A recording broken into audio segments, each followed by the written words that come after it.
Dr. Miller. Good morning. Welcome to Minnesota. Thank you. I hope the weather is treating you okay thus far. When I can move, yes. So I want to talk a little bit about some of the questions you were asked on direct, a little bit about your experience. I know you've written a number of articles, you've gone through a lot of school, but you talked about one of the areas of expertise you've developed is as a police psychologist. Is that right? Yes. And police psychology as a specialty, that wasn't recognized by the American Psychological Association until 2013, right? As it happens, it is. There is actually a special section of the American Psychological Association called Police and Public Safety Psychology. It's called the section. The APA, American Psychological Association, has I don't know how many different sections, but that is now one of them. And that's a recent change, as of 2013. I don't recall the date, but I'll accept that. But in any case, the work that you do in terms of the way that you make your income, it's primarily on behalf of police and police entities, right? I'm just going to ask you to speak up just a little bit, please. You work primarily with police officers and police departments? Well, that's one aspect of my practice. That's not my entire clinical practice. But a lot of your consulting and the work that you do that generates income is for police departments and police officers, right? Some of it, yes. And are you still working closely with law enforcement in your local area? Yes. And that includes the West Palm Beach Police Department, the Palm Beach County Sheriff's Office. Is that right? Those are the two main agencies that I work with on a regular basis. But you've also worked with national police organizations, other types of police forum venues, if you will. Well, I do consulting, expert witnessing, and a lot of training with many of these other agencies around the country. And you're also affiliated with Police One, correct? Police One, the website, yes. I have a webpage on that. And that website, that's a site for the law enforcement community, right? For the law enforcement community and also other professionals who work with law enforcement. So they have a lot of articles and resources for police officers on that site, right? That's right. And some law enforcement only content as well. Fair? I'm sorry, some what content? If you're a member, you can log in and get some law enforcement only content, correct? I think that's right, yes. Okay. And you're identified on their website as a police columnist, as well as all of the other things you do, right? Yes. And you've written a number of articles for Police One over the years, correct? That's right. And many of them are listed in your pretty voluminous CV, right? That's right. And you spent, I think you told counsel, 25 years or so of your career working with law enforcement. That's right. And you also mentioned that you testify as part of your consulting work on behalf of police officers, right? That's one of the things I do, yes. And that's primarily who you testify for police officers, police departments. What do you mean by for? In terms of, well, you mentioned civil and maybe criminal litigation. Typically, when you're offering testimony or you're consulting, that's on behalf of the police officer or, in a criminal case, the defendant, right? In most of those cases, yes.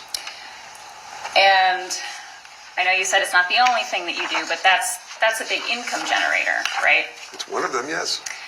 And for this case, you were paid, you said $30,000 for your work, is that right? That's right. And that you described involving today's testimony, but also an interview with the defendant, Ms. Potter, correct? Yes. And you said that there was also a review of records, right? Yes. That was part of your review. But you didn't review the whole file in this case, correct? The entire file? No. You, in your report, identified the materials you reviewed, correct? Well, I reviewed somewhat more than those materials. Those in my report are the ones I felt were most relevant to me formulating my opinion. Okay. And in your report, you identified, I think, 3 documents and 1 composite video clip. Is that right? Yes. You didn't review any training materials in this case, correct? I did review some training materials, but I did not put those in my report. Well, you didn't review any department policies? I don't have the entire file with me, which is, a big stack, but I do recall reviewing training records, training materials, SOPs, other documents, transcripts of other witness statements, and a wide variety of things that didn't all work their way into my report. Otherwise, it would have been a 100-page report. Well, in your report, you included just a few of those materials, right? Including the transcript of a statement by Officer Lucky, the summary of video recordings, the complaint, and I believe the composite video, correct? Yes. And then a lot of your report is dedicated to your commentary on your interview with the defendant, Ms. Potter. Is that right? Yes. Fair to say that the majority of the information that you got came directly from the defendant, Ms. Potter, Well, right? yes, she was the focus of this case. I'm going to talk a little bit about that interview with the defendant a little bit later, but let's get back to some of the work that you do more broadly. You talked about System 1 and System 2 processes as part of sort of those psychological components when it comes to how our brains work, right? Well, that's the way I'm conceptualizing this case for the jury, yes. And you talked about how things that are learned early on become sort of regular, sort of automatic type of behaviors, correct? Yes. And that would include things that we would learn, at childhood, for instance. Fair? Well, I mean, some of these things go back to childhood, but we also do quite a bit amount of learning as adults. Sure, we continue to learn as we grow older. Is that fair? Yes. But things like learning left from right, that's something that's done at an early age, right? Yes, hopefully, yes. Now, getting back to some of the training that you do, I think you talked a little bit about training. You provide some training to law enforcement officers as well, right? Yes. And that includes how to manage stress, ways to avoid using force, things like that. That's essentially right, yeah. And you've written, I think there was a book shown, you've written a number of papers and books even about the management of stress for law enforcement officers, right? Yes. And you'd agree that managing stress is an important part of a law enforcement officer's job? A law enforcement officer and anyone who finds himself in a high-stress circumstance during their job, yeah. And you'd agree that it's a high-stress job being a police officer? Yes, it is. They encounter stressful situations often? Even if it's not often, even if it's occasionally, the ones that they do encounter can be quite stressful and quite dangerous. And so managing that stress is an important part of doing that job, correct? That would be right. Including things like determining when to use force, how much force to use, things like that. Well, that's actually more of tactical training.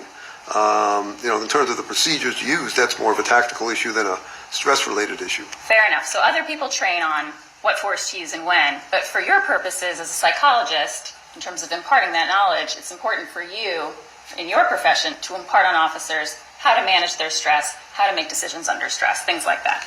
That would be right. And you mentioned a variety of articles, and I know that you said that you wrote for Police One as well. One of the articles that you wrote for Police One in 2010 was called Understanding an Officer's Reaction to That One Big Mistake. Do you recall that? I do recall that title, yes. And you called those OBMs for short. Is that right? I'm sorry, what was that? The abbreviation for that was OBM, One Big Mistake? One big mistake, right. You also referred to that as OBFU, correct? That's right. And that stands for what? OBM stands for one big mistake. And OBFU, which you said it was also known as, stands for one big fuck up, right? Well, I'd rather you say it than me, but yes. Okay. But in that article, you use those abbreviations to refer to those terminologies, correct? Well, I used the abbreviations, but the terms were used by the police officers themselves. Okay. And so in that article, you acknowledge that OBMs, however you characterize them, are preventable, right? Some of them are, yeah. And in that article, you wrote, quote, "Yes, class, you've heard me say this 1,000 times before, but the fact is many OBM incidents occur in response to the deer in headlights freeze response that occurs when officers aren't sure what to do and have to wing it on the spot. And many of these mental choke points are preventable through the use of proper training and practice. This includes proficiency with firearms, non-lethals, vehicles, and communication equipment. It also means basic expertise in proper approach, citizen confrontation, vehicle stop, dwelling search, use of backup, suspect search, physical restraint, and arrest technique. Equally important is training in verbal communication and nonviolent conflict resolution skills so that potentially dangerous situations can be diffused before they require cuffs, volts, or bullets. Those were your words, right? No police psychologist or no police officer is going to contest the fact that the more training, the better. But the whole concept that we're discussing today is despite training, and in fact relies on training, that certain types of training may become more prominent than others. You answered the question. Those were your words, correct? Well, I'll give that long paragraph a yes. But you're acknowledging that, at least as early as this Article 2010 and likely before, that this is an important part of the knowledge that you're imparting on these officers who are reading your articles, right? Could you just repeat and rephrase that, please? Prevention is half the battle, essentially, right? Is sort of the takeaway? Prevention is always preferable than follow-up, yes. And you mentioned that training can play a big role in that. So things like scenario-based training, trainings on managing stress and making decisions under stress can help prevent these types of things from happening, right? Well, the whole concept of training is good is something that nobody is going to contest. And you've been training officers on how to do these types of things, manage stress for decades, right? Right, not the operational aspect, but the stress management. But the stress management. Essentially, to help them have these situations turn out the best way possible. Fair? Yeah, that's fair, yes. And that's because you're aware that stress can affect how people behave, right? Yes. Can impatience also influence someone's behavior? I'm sorry, what was that? Impatience. Can that affect how someone will behave? I'm not quite sure what you mean by impatience. Well, if someone acts impatiently, that can influence how a situation will turn out. Fair? By impatiently, do you mean impulsively? Because impatiently seems to imply sort of a lack of wanting to wait for something. And I'm not sure how that would apply to this type of circumstance. Well, if a person acts impulsively or impatiently or acts too quickly, that can affect how a situation will turn out. Fair? I can't say that's fair only because quickly is not synonymous with impatiently. People can act quickly and act adaptively, and in fact, most of the circumstances that we're talking about, that's exactly what happens. All right, that's enough. That's an answer to my question. Thanks. So if you can't answer that clearly what you've talked about is stress management, right? Stress management is something important for officers, right? Yes. And part of the way that they're trained to manage stress is to suppress certain behaviors when it's necessary under stress, right? Well, preparation for a particular task is one way of handling stress. The more competence... It's a yes or no question, sir.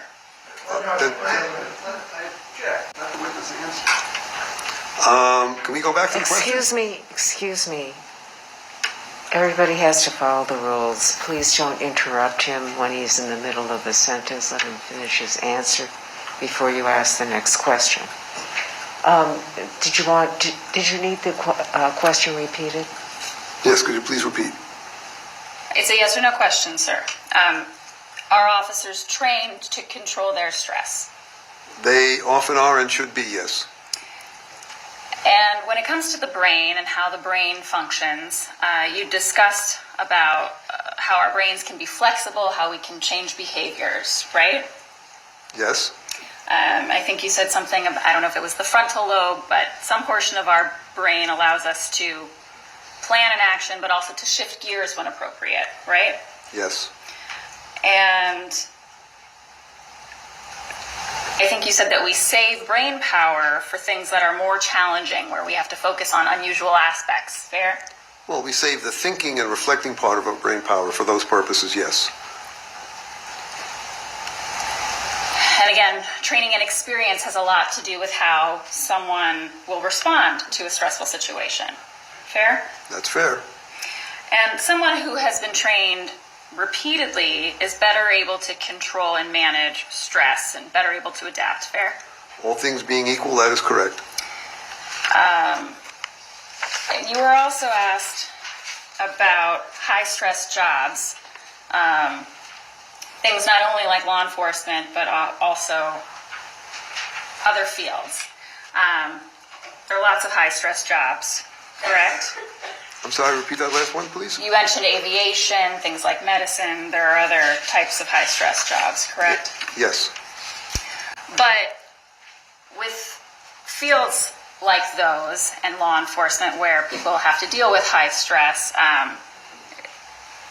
through your psychological experience and the training that you impart particularly on officers, is the training done so that officers can and that they are expected to be better prepared to respond appropriately in those situations? Yes, I think I said that earlier. Okay. You talked about the job of a police officer, right? And that sometimes there are other factors that might come into play with respect to an individual suspect's behavior. Fair? I'm not sure what you mean by other factors. Well, you mentioned sometimes people might be under the influence of drugs, right? Well, those are factors that would heighten an officer's arousal level to danger, yes. Sure. Sometimes people flee. Sometimes people can be violent. You mentioned those examples. Yes, I did. And those are all things that officers are trained to respond to, right? That's right. You also talked about the term slip and capture as a particular way that action error has been sort of adapted for law enforcement, right? Yes. But slip and capture isn't a term that's generally accepted in the field of psychology at large, is it? Well, it's not a diagnosis, but it's simply a way of describing a cognitive phenomenon. But that's a term, the slip and capture term, that you and others in the field of policing have coined, correct? That we do what? That's a term used in the field of police psychology, right? Yes, it's used. And used by individuals like Dr. Bill Lewinsky. Yes. And you relied on his prior work in formulating your opinions in this case? I don't rely on anything that Dr. Lewinsky said in formulating my opinion on this case, other than simply the use of the term slip and capture. Okay, and you're aware that his research has been characterized as junk science in other forums as well? I don't know what you mean by characterized. Well, the term slip and capture has no foundation in the general field of psychology at large, right?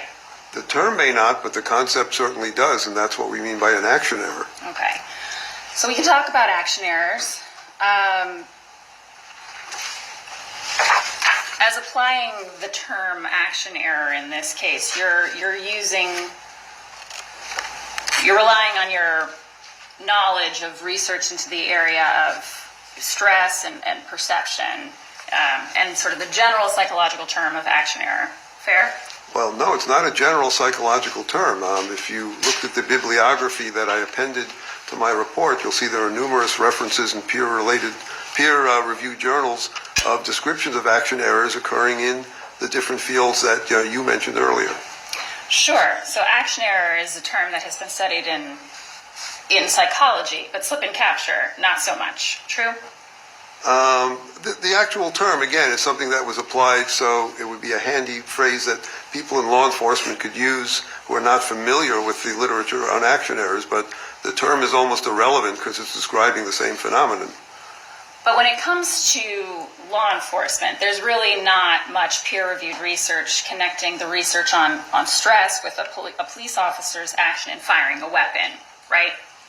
No, that's not correct. There's a whole literature on cognitive distortions and other types of errors that occur in officer-involved shootings, much of which I built my book around to sort of have a handy compendium for researchers and law enforcement personnel to describe. So everything we know about officer-involved shooting and the cognitive processes that occur in those emergency critical incidents does have a long research and clinical practice history. So some of those phenomena that you described include, you said, cognitive distortions. Is that right? Yes. And you used a term, I think that was referred to as tunnel vision or visual hyperfocus, right? Yes. And that's what you described as where, under these stressful conditions, someone will zero in on the threat or the suspect and sort of tune everything else out, right? That's essentially the concept, yes. And you talked about weapon focus being part of that as well, where people will focus on the weapon and not the surrounding circumstances. Weapon focus is an example of tunnel vision. Basically, tunnel vision being a condition where they would focus on that threat and not register what's going on or what people are doing or saying around them. That's essentially correct. Okay, so getting back to this concept of action error and these other fields that you mentioned, medicine, aviation, things like that, you describe that action errors are a known phenomenon in life, right? Well, they are very common, yes. And because action errors can happen, there are a lot of policies and procedures and systems in place to prevent fatal consequences of an action error, right? Well, the action errors that we strive to prevent are precisely those that can cause a danger, not just to ourselves, but to other people. And in striving to prevent those types of action errors, you mentioned medicine, things, there are policies in place where, for example, there are checks on systems and how medicine is administered in hospitals, things like that, right? Yes. And in aviation, there are different knobs and different buttons that are different colors and in different places, multiple buttons to press so that there are sort of checks on the system. Fair? Yes. And your report talks about this phenomenon of action error, but it doesn't talk about error avoidance or error detection or error mitigation, right? Yes, and there is a reason for that. But those things are all also studied and known in the field of psychology and also human factors, right, in the way that these issues are addressed in the real world. I'm not sure I understand the last question. There are systems in place to address action errors in many professions, including medicine, aviation, and policing, right? In those two professions, the first step is to identify them, to characterize them, and only then can we begin to develop ways of trying to mitigate them or to prevent them. And since the study of action errors in law enforcement is much more recent, we're still in the process of validating, cataloging, describing the types of action errors that occur. And of course, the hope is that just like these other professions, we'll get to a point where we can design mitigatory strategies for preventing these in the future, or at least minimizing them. So there are things in place, systems in place, to minimize or prevent fatal consequences from action errors, right? Not as well developed in law enforcement yet as occurs in these other fields you mentioned. Okay. Well, there are things in place in law enforcement that you'd agree are similar to the things in place in other fields. For example, things like design. There are systems of design that can be implemented to address action error. Fair?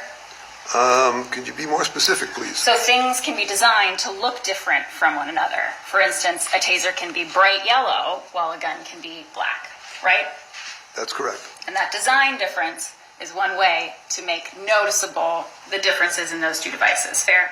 That's the intention, yes. And there are things like policies and procedures in place in terms of how officers are required to carry their weapons, for instance, to address this type of risk, right? Yes. For instance, like carrying your taser on the opposite side of your duty firearm, right? Using the opposite side of your duty belt. Yes. Things like having different holsters, different mechanisms for draw, right? Again, I'm not testifying here as a tactical expert, but in a general sense, I would agree with that statement. And you'd agree that practice handling those weapons can help to reduce those errors as well. Fair? And the more practice, the better the effect. And things like handling a weapon on a daily basis can help with that as well, right? Right. Practice with any technique, the more it's practiced, the more it gets baked into the brain, the more likely it is to occur when you need it. So I'm going to get to your interview with the defendant in this case. You indicated that you did conduct an interview. Yes.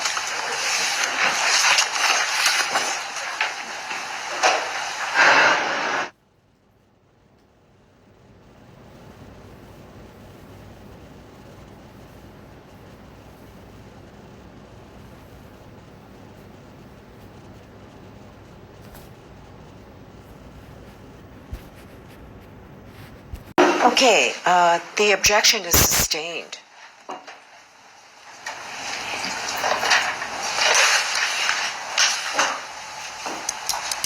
Dr. Miller, just a few more questions. You reviewed video in this case, correct? I'm sorry? You reviewed some video in this case? Yes. And you'd agree that the defendant's handgun was just inches below Officer Lucky's face when she fired? Beyond the scope. The objection is sustained. Nothing further, Your Honor. Is there redirect?